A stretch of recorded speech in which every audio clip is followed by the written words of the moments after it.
And welcome back to the Hot Lap, and we are asking what on earth is going on with Mercedes. As you can see the headline right above me, Verstappen has once again, allegedly, that big A word, been offered a better contract with Mercedes than Lewis Hamilton has. And we'll get into that, which I think is rather strange, but they really, really want Verstappen, don't they? Also, will Mercedes go Sainz? Is Sainz gonna sign on the dotted line for the three-pointed star? Has Hamilton lost faith in Mercedes? Well, I guess he had at the beginning of the year, signing Ferrari, but there was more to it than that. But has he lost faith for this year? He wanted to go out on a high, will he? And for Mercedes have finally, supposedly, again, for the 30th time, this set of regulations. They say they understand the car. So let's get into it. So Verstappen has been supposedly offered, reportedly offered a better contract, even though I think lots of people think he's going to stay at Red Bull. That doesn't stop the fact that he's been offered a better contract than Hamilton, one that eclipses the Lewis Hamilton salary even. So they've allegedly approved, this is from planetf1.com, a bumper salary to be offered to Max Verstappen, and that stretches beyond the pay packet of even what they offered to Lewis Hamilton. The situation still hangs in the balance. Now Verstappen, as you know, as it's been reported, is under contract until the end of 2028. But Planet F1 understands a clause was inserted into that contract that says Verstappen could leave, should the driver program boss, Helmut Marko, leave, which is interesting. So with the Mercedes seat, currently unoccupied, no one signed for it for 2025.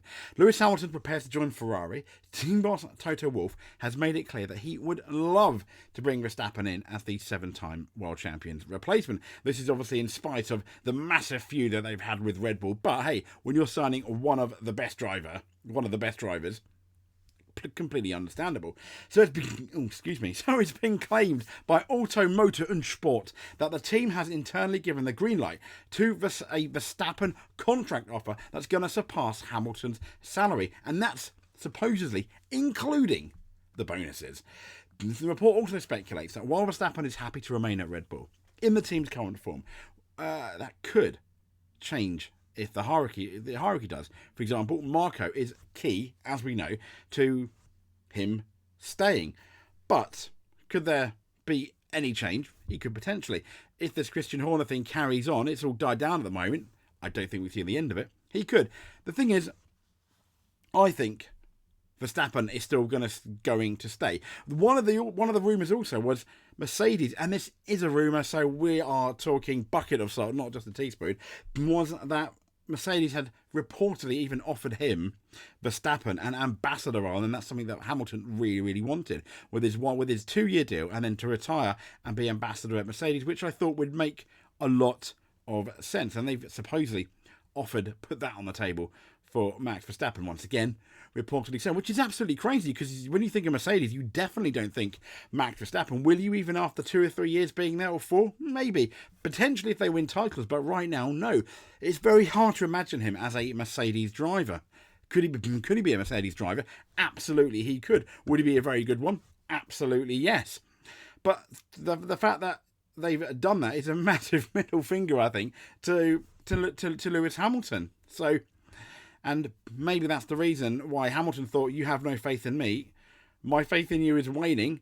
See you later. And we'll get into that faith in a bit. The next story I want to get into is, will Carlos Sainz and Mercedes make their marriage official? So they have rumoured he's one of the favourites to sign that Mercedes seat as of right now, as of Saturday, the 13th of April. They've supposedly moved quite quickly, this is from gpfans.com, to replace the Ferrari-bound Lewis Hamilton, who, as we know, is going to join Ferrari.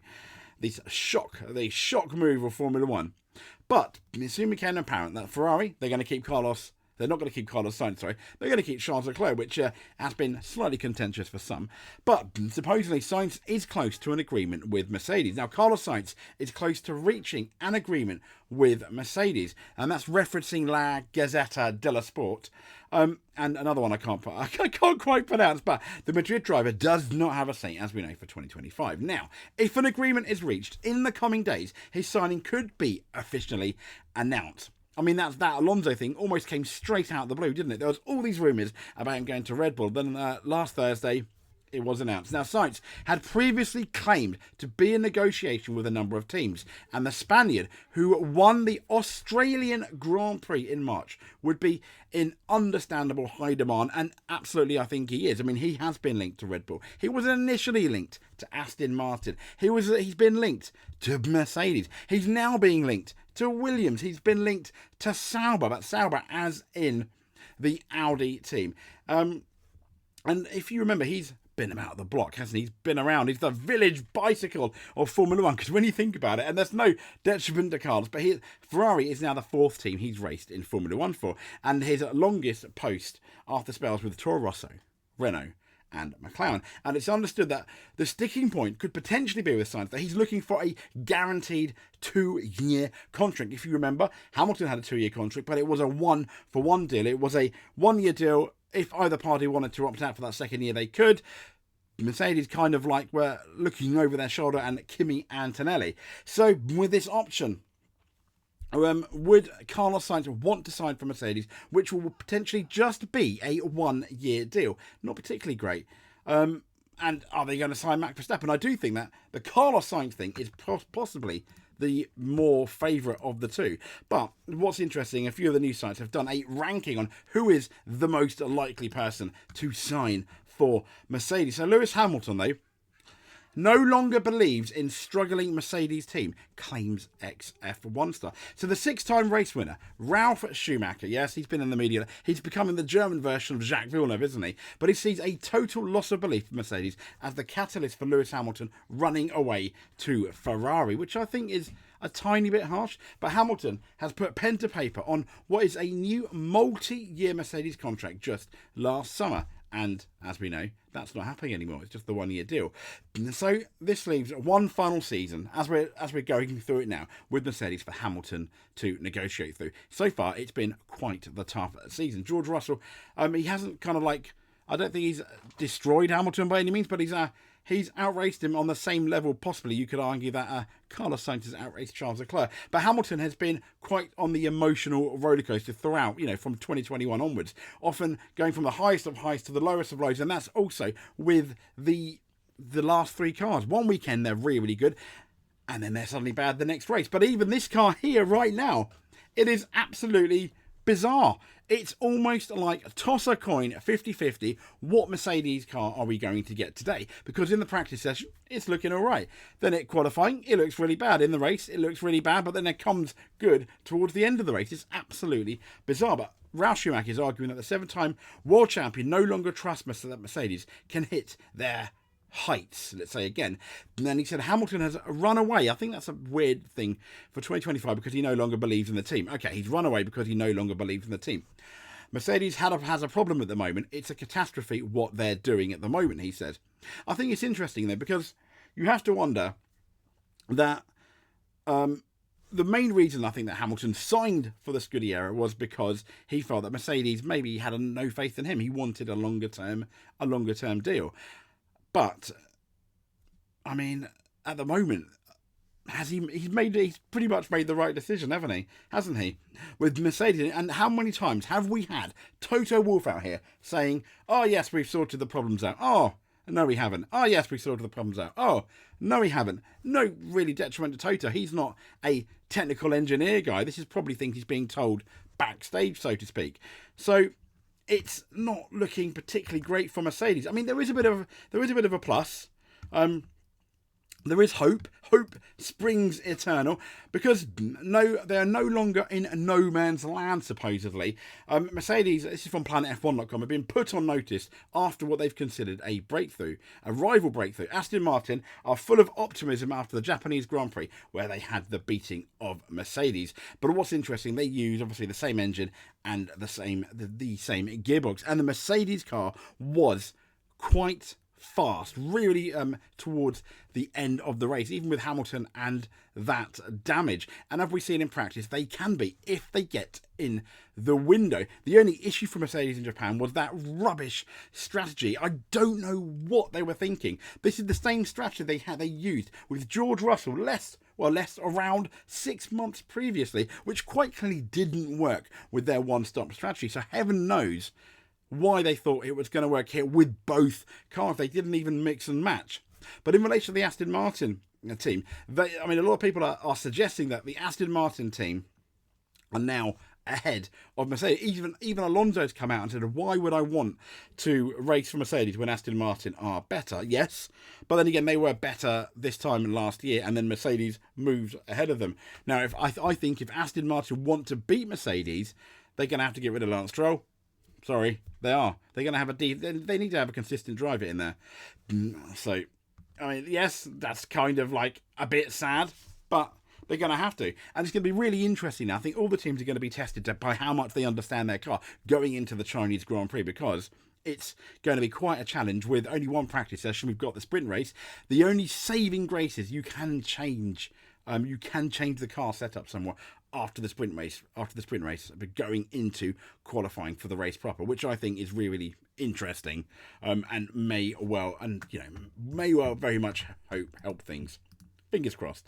Let's see. So, I think we're sticking with PlanetF1.com because they have got quite the interesting article where they have ranked Lewis Hamilton's replacements in order of likelihood, which I thought was quite interesting. So, let's see if they got first. Alex Albon they've put as likely, perhaps a logical option for Mercedes, and would mirror Russell's own move in stepping from Williams. They put he's in the form of his life, unless you take out Australia, but we won't talk about that. He's in the form of his life, having rebuilt himself after moving to Williams, following a year on the sidelines from Red Bull. Okay, now his contract with Williams is widely thought to be entering its final season, but then there's rumours that the final season was actually 2025.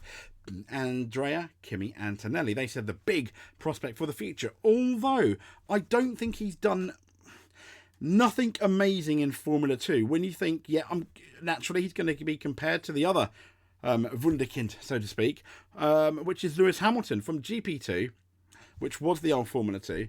Hamilton was I think a lot more impressive. Yes, Kimi Antonelli has basically went straight past Formula 3 into Formula 2. However, he's been really solid, but I don't think he's been as impressive as some other drivers. Even Lando Norris and George Russell on their debuts were impressive. However, you can make the argument that their team are currently struggle a bit with their car setup. But for me, looking prior to F2, this guy looked amazing. But in F2, he just looks solid and not amazing. There's time. But Mercedes Junior, he's been promoted straight past Formula 3, and it says here into Formula 2 for the season, with a 17-year-old certainly impressing enough to warrant such a jump. Now, as we know, he won the Italian ADAC F4 titles before following that up with Formula Regional titles in both the Middle East and European Championship, last year. He was earmarked as a possible Hamilton replacement at the end of 25. So if his maiden F2 goes well, how brave is Toto Wolff feeling about this? What's interesting is, in 2025, we're going to have a Mercedes that is very unlikely to challenge for the title. So you can make the argument that, unlike, for example, 2007, when Hamilton went into a McLaren, as a rookie, with Jacques Villeneuve in 1996 with Williams, the pressure won't be on to win the championship and win straight away. And we've got Carlos Sainz. It says now he's a free agent. We've just been speaking about him. A Mercedes move would make plenty of sense for Sainz, especially considering he's really not done a lot wrong so far this year at Maranello. His confirmed departure at the end of the season is only likely to strengthen rumours, and obviously they've linked him also to Audi.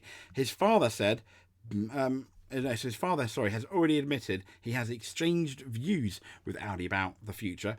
Carlos Sainz Sr., very much an Audi veteran, so to speak, with them a lot. But they said don't rule out. So it's got possible. Esteban Ocon, a former Mercedes Junior, still managed by the Silver Arrows, are far from Alpine. But it says here, several factors would need to be established before that happens. Not least the fact that he would need to make himself clearly a standout from Pierre Gasly. And he sort of has done a bit, not quite standout, but he has been solid against Pierre Gasly this year. Max Verstappen, and they said the off-track troubles at Red Bull, as we've been speaking about, heading into the season, appear to place enough doubt on Verstappen's place at Red Bull that enabled Toto Wolff to say publicly that he is now his number one target to replace Hamilton, although many think, including me, that he's not going to get it. It's going to be a shock. But, let's be fair, at January the 1st, 2024, no one thought that Hamilton would ever sign for Ferrari. So, there we go.